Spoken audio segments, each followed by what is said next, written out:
I found her standing at the mirror, crying. I don't like this face.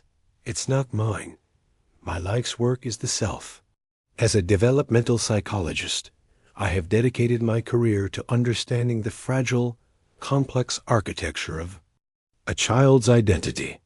I know how a sense of self is built, brick by brick, from a foundation of reflections, interactions, and attachments.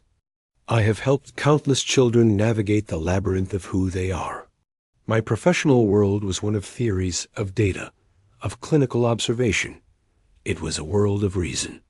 I believed with absolute certainty that the self was a product of the mind.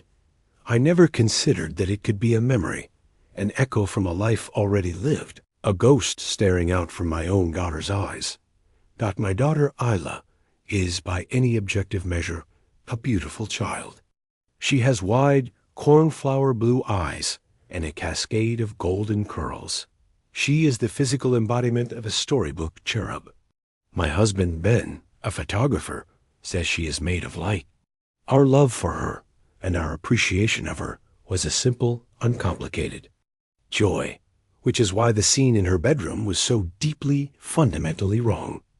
I found her one afternoon standing on the small stool she used to reach the sink, but she had dragged it in front of her dresser mirror. She wasn't playing. She wasn't singing.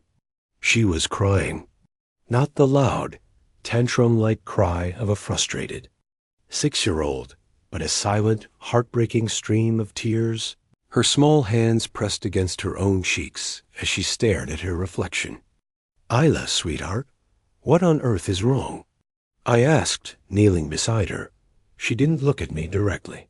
She met my eyes in the mirror, and the look in them was not that of my daughter. It was filled with a profound, adult despair, a deep and unsettling grief.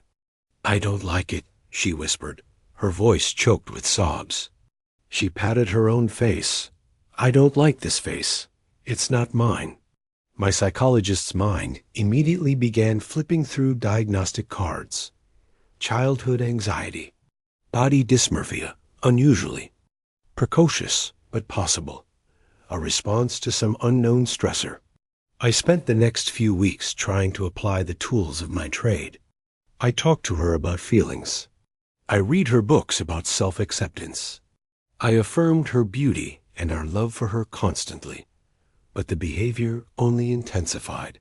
She began to actively avoid mirrors. If we were walking past a shop window, she would turn her head away from her own reflection. She hated having her picture taken, a new development that broke Ben's heart. She would hide her face behind her hands as if the camera's lens was an accuser.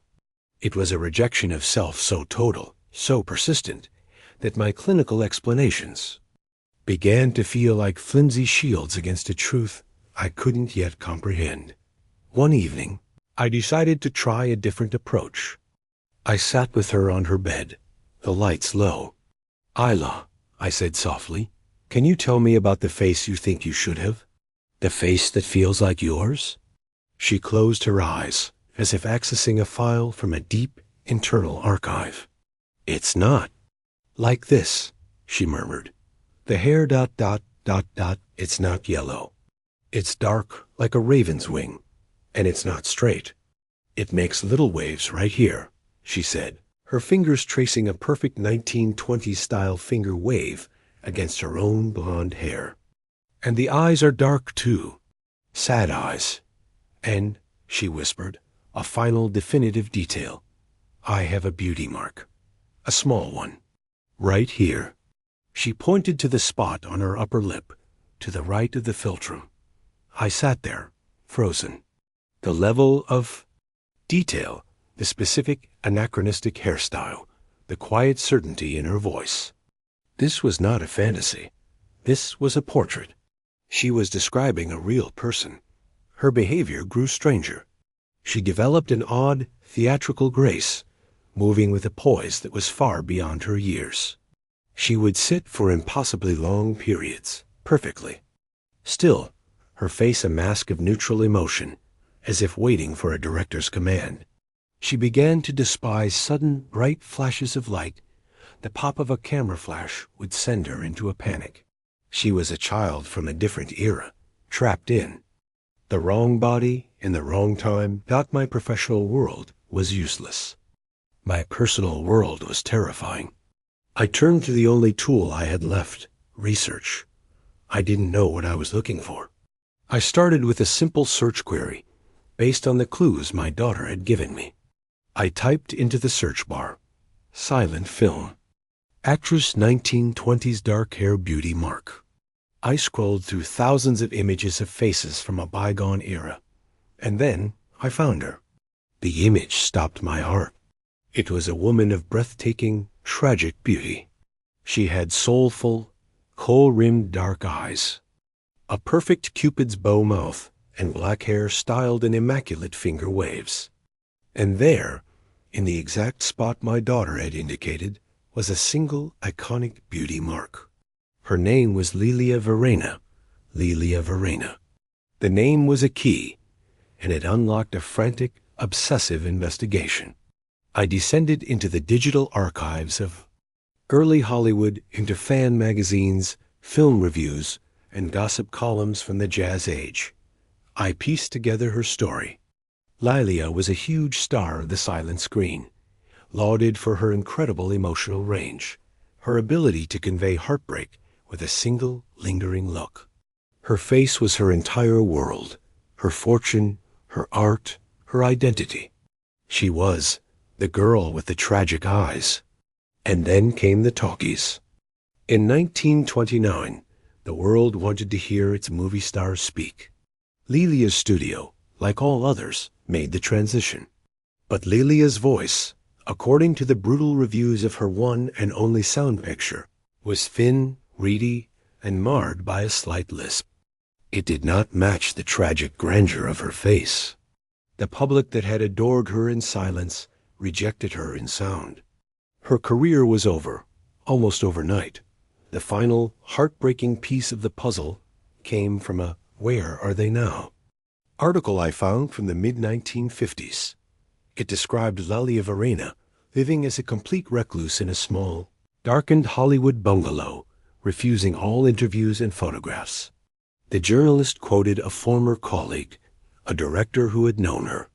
"Well, Lilia's face was her soul," the director said. "When the world decided it didn't want to look at her face anymore, her soul shriveled up. I believe she spent the last 30 years of her life avoiding mirrors. She couldn't bear to see the face that the world had discarded. She hadn't died a violent death. She had suffered a far crueler fate. She had been erased. Her identity, so completely fused with her iconic image, had been rendered obsolete. The grief my daughter was expressing wasn't for a lost life. It was for a lost face. It was the echo of a catastrophic loss of self. How do you help a child whose soul is grieving a silent film career that ended a century ago? The textbooks I had written, the lectures I had given, they were all useless.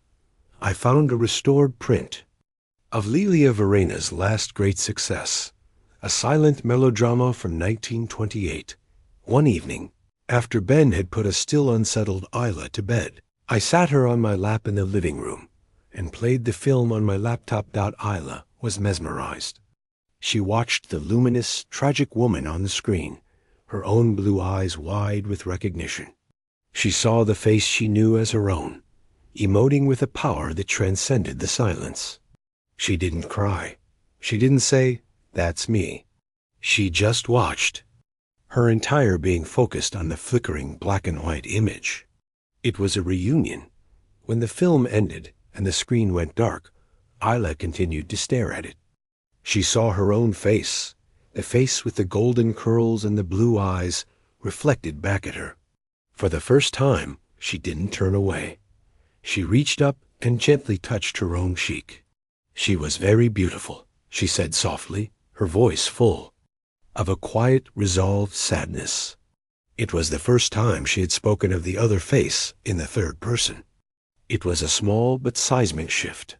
An integration. The mirror is not as frightening to her now. We watch Lilia's old films sometimes, and it seems to soothe the ghost within. It's as if seeing herself, her other self, honored and admired, has given her a kind of peace. But the echo remains. Sometimes, when she thinks she's alone, I will see her strike a pose, her small face a perfect mask of theatrical sorrow, a fleeting glimpse of the girl with the tragic eyes. I am a psychologist. I am supposed to guide children toward a stable and healthy identity. But my own daughter has taught me that the self is far more mysterious than I ever imagined. It can be a vessel, a haunted gallery holding the portraits of past lives. I love my daughter, Isla, with every fiber of my being. But I know that I am also parenting a ghost, a fallen star from a silent world.